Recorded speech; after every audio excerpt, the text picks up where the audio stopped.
हम बात कर रहे हैं पाकिस्तान की तरफ से अमेरिका और ईरान के दरमियान करवाए गए सीज़ फायर में अब 8 दिन बाकी हैं, लेकिन जिस किस्म के बयानात और फैसला साजी है, क्या ये सीज़ फायर इसी तरीके से जारी रह सकेगा या दोनों ममालिक एक बार फिर कशीदगी की तरफ जाएंगे?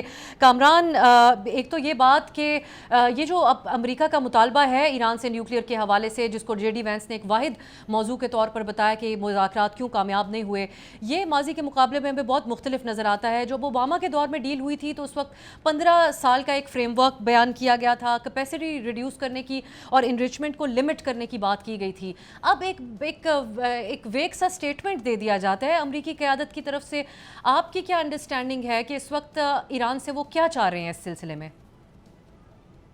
देखिए, जो मुख्तलिफ मुख्तलिफ इतलात भी आ रही हैं। इस्लामाबाद में भी जो मुज़ाकरात हुए, शायद बातचीत बहुत अच्छी चल रही थी और ये बात बिल्कुल ठीक है कि ऑलरेडी ईरान तो पहले भी कमिट कर चुका है कि वो जौहरी हथियार नहीं बनाना चाहता और जो यूरेनियम को इनरिच करने से मुतालिक उस मुआहदे के तहत कुछ खास लिमिट्स लगाई थी।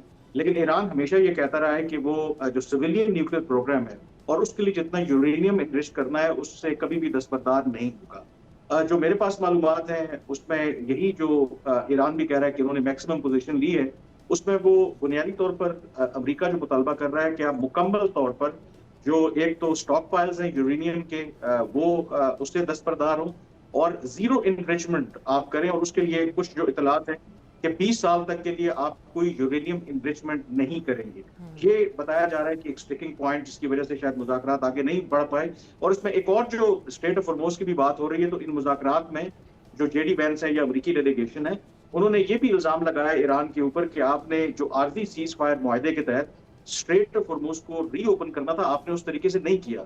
ये भी एक वजह बनी। But Iran on the other hand, जैसे चिश्ती साहब कह रहे थे, उसमें एतमाद का फुकदान है। वो कहते हैं कि अगर हम आपकी ये तमाम बातें मान लें, ईरान फ्लेक्सिबल था, तो इस बात की क्या गारंटी है कि कल आप वॉक अवे कर जाएं और दोबारा से हमारे ऊपर चढ़ाई कर दें। तो क्लियरली यहाँ पर ट्रस्ट का जो इशू है, ये बहुत बड़ी बात है। और जो इसमें जो सबसे अहम नुकता है कि जो एक टेक्निकल मूव मुझे लग रहा है कि जैसे जो नेवल ब्लॉकेड की बात की गई है, यानी कि स्ट्रेट ऑफ हॉर्मूज का तो कहा था ट्रंप ने, लेकिन बुनियादी तौर पर जो ईरान की बंदरगाह से जहाज निकल रहे हैं और वहां पर आ रहे हैं, उसका ब्लॉकेड है। अब ये भी बड़ा कहा जा रहा है कि टेक्निकल मूव है। नंबर वन, कि ईरान को मजबूर करना कि अमेरिका की टर्म्स के ऊपर मुआहदा करें। नंबर टू, कि ईरान के ऊपर जिन जिन मुल्कों का असर रसूख है वो इस्तेमाल करें।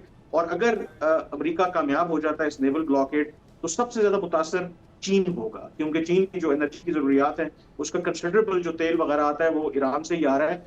तो शायद एक जो अमेरिकी माहिरीन भी कह रहे हैं कि चीन को मजबूर किया जाए कि वो ईरान को कहे कि जो डील अमेरिका आपको ऑफर कर रहा है उसको आप एक्सेप्ट कर लें। तो यहाँ पर जो अमेरिका है वो एक टेक्टिकल मूव अपना रहा है, सीज फायर की पासदारी भी करना चाहता है, but at the same time दबाव डालना चाहता है ईरान के ऊपर कि उनकी टर्म्स के ऊपर डील की जाए। और आपको लगता है ये स्ट्रेटेजी कामरान प्रेशर बिल्ड करने में कुछ उनको कामयाबी देगी? ये कहना कबल वक्त है, क्योंकि ईरान की तरफ से जो अभी जो थ्रेट्स या उन्होंने कहा है कि अगर ईरान की कोई बंदरगाह महफूज नहीं रहेगी, तो उन्होंने कहा है कि पूरे गल्फ कंट्रीज की जो बंदरगाहें हैं वो भी महफूज नहीं रहेंगी। और अगर ईरान उस तरीके से रिटेलिएट करता है तो फिर जाहिर है कि जो सीज फायर है वो खत्म हो जाएगी। बट स्टिल इसके अंदर एक सिल्वर लाइनिंग जरूर है।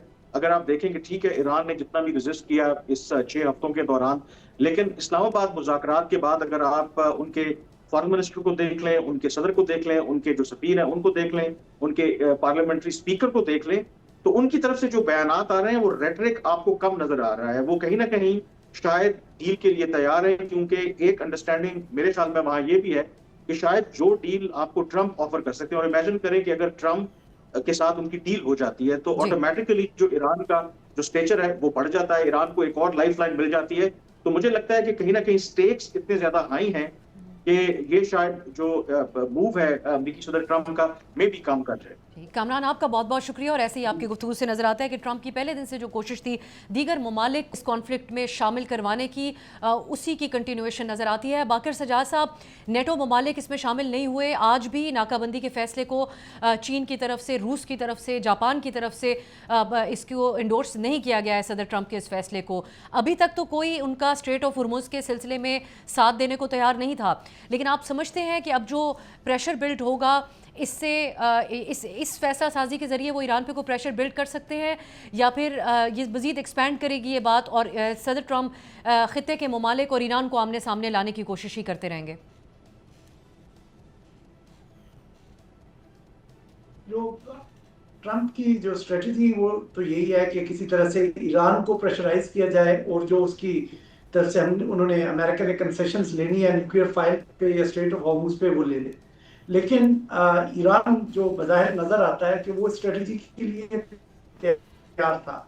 अगर आप पिछले 4-5 हफ्ते की खबरें पढ़ें तो आप देखेंगे कि आपको वेस्टर्न मीडिया में ये पढ़ने को मिलेगा कि ईरान ने वहां से खर्ग आइलैंड से अपनी एक्सपोर्ट्स कई गुना बढ़ा दी हैं। अब ये तो नहीं थे कि कंजम्पशन बहुत ज्यादा बढ़ गई थी, जब अमेरिका ने उनके ऊपर सैंक्शंस सॉफन की और कहा कि वो ईरानी तेल लेना चाहता है तो ले ले, उन्होंने मना कर दिया। उन्होंने कहा जी nothing is available for sale. Actually उन्होंने ये किया कि तकरीबन 174 मिलियन बैरल तेल जो है पानी पे डाल दिया है। पानी पे in the sense it's called water on sorry oil on the water, actually ship के अंदर है और इट हैज मूव्ड बियॉन्ड वो जो जहां पे ब्लॉकेड अमेरिका लगा रहा है उससे आगे की तरफ चाइना की तरफ जा चुका है। तो फौरी तौर पे चाइना को भी प्रेशर पड़ेगा, ईरान की भी काफी मिकदार जा चुकी है। जो इमीडिएट इम्पैक्ट आना है वो ज्यादातर बाकी मार्केट्स में आना है, जो इंटरनेशनल मार्केट में आना है। इसके जो ऑयल की प्राइसेस जो है वो एहतमाल ये है कि $115-120 तक चली जाएगी। तो शायद ये ट्रम्प का प्लान जो है वो बैकफायर कर जाए।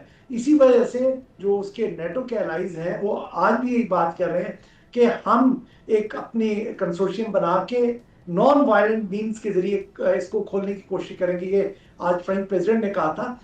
वो उन लोगों को तमाम को जो वेस्ट में बैठे हुए हैं उनको या मतलब वेस्टर्न कंट्री यूरोपियन कंट्रीज में मैं कहना चाह रहा हूँ, उनका ये ख्याल है कि वायलेंस के जरिए या जंग के जरिए ईरान से ये नहीं चीज खुलवाई जा सकती। इसको डिप्लोमेटिकली नेगोशिएट करके करना पड़ेगा। ट्रम्प की जैसे मैंने आपको बताया वो एक कोर्सिव लीवरेज के तौर पे इसको यूज करना चाह रहा है। अब देखते हैं किसकी स्ट्रेटेजी कामयाब होती है। ये जरूर।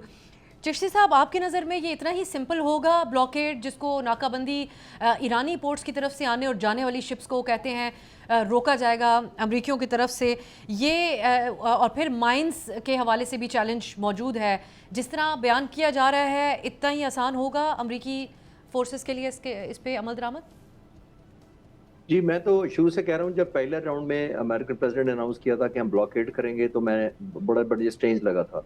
अगर इतना ही बड़ा ब्लॉकेड कर सकते हैं तो देखिए, जब हम गूगल पे या मैप पे देखते हैं, लैपटॉप और डिवाइसेस पर देखते हैं, छोटी स्क्रीन पर देखते हैं, तो ये गल्फ जो है और ये स्टेट ऑफ हॉर्मुज़ के बाहर जो इलाका है जिसको वो ब्लॉकेड करना चाहते हैं, पर्शियन गल्फ का एरिया, वो हजारों स्क्वायर किलोमीटर बड़ा है। उसके अंदर चंद शिप्स डिप्लॉय करने से या चंद डिस्ट्रॉयर्स डिप्लॉय करने से नहीं होगा। उनको 3-4 दर्जन कम अज कम डिस्ट्रॉयर चाहिए मुख्तलिफ एरियाज में। उसको अगर इतनी कैपेसिटी उनकी होती तो फिर स्टेट ऑफ हॉर्मुज़ खुलवा लेते, जो सिर्फ 35 मील चौड़ा है, 35 किलोमीटर चौड़ा है। तो वो अगर कैपेसिटी इतनी कंसंट्रेटेड नहीं कर सके तो हजारों स्क्वायर किलोमीटर को कैसे करेंगे? ये मैंने उस वक्त कहा था जब प्रेसिडेंट ट्रम्प ने ऐलान किया था कि हम ब्लॉकेड करेंगे। ब्लॉकेड तो एक और मिसअप्सा एक ज़हन में रखनी चाहिए, इटसेल्फ एक नेगेटिव या एक डिफीटेड एलिमेंट आ चुका है। देखिए, प्रेसिडेंट ट्रम्प आए थे स्टेट ऑफ हॉर्मुज़ को अपने कंट्रोल में लेने पर, रिजीम चेंज करने के लिए।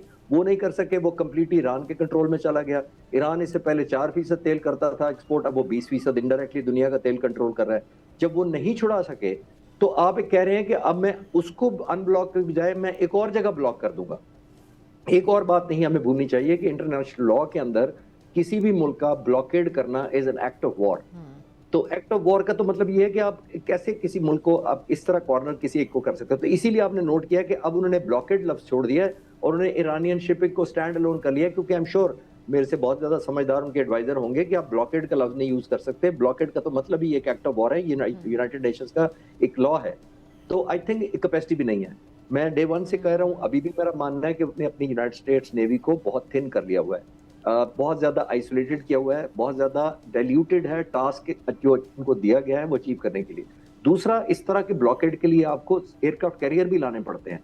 तो 11 एयरक्राफ्ट कैरियर में से वो 2 लाए थे और वो पुल बैक कर चुके हैं, वो तो तारीख का हिस्सा बन चुका है। तो अब तक फोर्स एम्प्लॉयमेंट मेरा नहीं ख्याल उसकी मैच करती है कि जो इन्होंने टास्क अपने लिए सेट किया था उसको ये कर भी सके परफॉर्म। इसीलिए उन्होंने अपना कन्फाइन कर दिया टास्क को कि जब ईरान की पोर्ट से निकलेंगे और जाएंगे हम उनको इंटरसेप्ट करेंगे। तो आई थिंक मेरा मानना यह कि ये भी बहुत मुश्किल होगा, क्योंकि जो फोर्स आएगी वो इटसेल्फ भी वल्नरेबल होगी ईरानी ड्रोन्स की खास तौर पर। तो बहुत ही चैलेंजिंग टास्क होगा यूनाइटेड स्टेट्स नेवी के लिए। चिश्ती साहब, एक और अहम मामले पे भी हम आपसे पूछना चाह रहे थे। जिस वक्त ये मुज़ाकरात चल रहे थे, सऊदी जो डिफेंस वजारत इत्तलात है, माफ़ कीजिएगा, वजारत दिफा है, उनकी तरफ से बयान जारी किया गया कि पाकिस्तान फ़ज़ाइया के तैयारे सऊदी अड्डे किंग अब्दुल अजीज़ एयरबेस के ऊपर डिप्लॉय कर दिए गए हैं, पहुँच गए हैं। ये ऐन उसी दिन की बात है जब अमरीकी और ईरानी वफ्द इस्लामाबाद में टॉक्स कर रहे थे। क्या सिग्निफिकेंस है इसकी, कंसिडरिंग कि पाकिस्तान और सऊदी अरब के दरमियान एक डिफेंस मुआहिदा है, पाकिस्तान सऊदी अरब के दिफा के लिए अपने आप को तैयार जाहिर कर रहा है, दूसरी तरफ एक ब्रदरली कंट्री ईरान की निगोसिएशंस भी करा रहा है उनके मुल्क में अमन के लिए। ये किस अंदाज में इसको बैलेंस आउट किया गया और इसकी सिग्निफिकेंस क्या है आपकी नज़र में? देखिए, मैं अपने कॉन्ट्रैक्ट जो पाक फ़िज़ाइया में लीडरशिप है टॉप, मैं उसके थ्रू कंफर्म कर सकता हूं कि ये जो डिप्लॉयमेंट है ये डिफेंसिव और सॉवरेनिटी को प्रोटेक्ट करने की नेचर की डिप्लॉयमेंट की गई है। जो भी हमारे एसेट्स हैं वो किसी भी ऑफेंसिव या किसी भी प्रोहिबिटिव किस्म के ऐसे मिशन जिसके अंदर हम किसी दूसरे मुल्क को क्रॉस करके कोई ऐसी मिशन करेंगे, वो ऐसा नहीं है। हमने सऊदी अरब की सॉवरेनिटी दो वजह से है, एक तो हमारी ज़ाहिर है रिलीजियस इमोशनल कमिटमेंट है उनके साथ, और दूसरा डिफेंस ऑब्लिगेशन भी है हमारी जो एग्रीमेंट किया हमने। तो हमारा जो एसेट्स वहाँ डिप्लॉय किए गए हैं वो हमारी कैपेबिलिटी, नंबर 1 कैपेबिलिटी हमारी कहाँ है, ट्रेनिंग में। नंबर 2 है ड्रोन अनमैन्ड एरियल व्हीकल। तीसरा हमारी है ऐसे डिफेंसिव एसेट जो फाइटर जेट्स जो बुनियादी तौर पर एयर स्पेस को डिफेंड करेंगे, ना कि किसी और मुल्क की सरहद क्रॉस करके ऑफेंसिव स्ट्राइक्स या प्रोहिबिटिव किस्म की स्ट्राइक्स करेंगे दूसरे मुल्कों पर। तो आई थिंक मैंडेट बड़ा क्लियर है। ये एक मैनिफेस्टेशन की जा रही है जिसके अंदर हमने एक ऑब्लिगेशन पूरी की है। लेकिन हैविंग सेड दैट, ये बिल्कुल क्लियर होना चाहिए कि ये जो फेवर या सपोर्ट या केयर है वो किसी और की एनिमिटी या नाराजगी की कॉज पे नहीं हो रही। हमारे लिए ईरान भी उतना ही वैल्यूएबल है, लेकिन क्योंकि जैसे मैंने कहा कि हमारी ऑब्लिगेशन थी सऊदी अरब के साथ, ये उसी मैंडेट के जरिए और उसी के जरिए ये जहाज वहां गए और पूरा जो एसेट गया फ्लीट वो उसी की ज़ेरे साया गया। सब्सक्राइब करें और बेल दबाएं ताकि कोई खबर रह न जाए।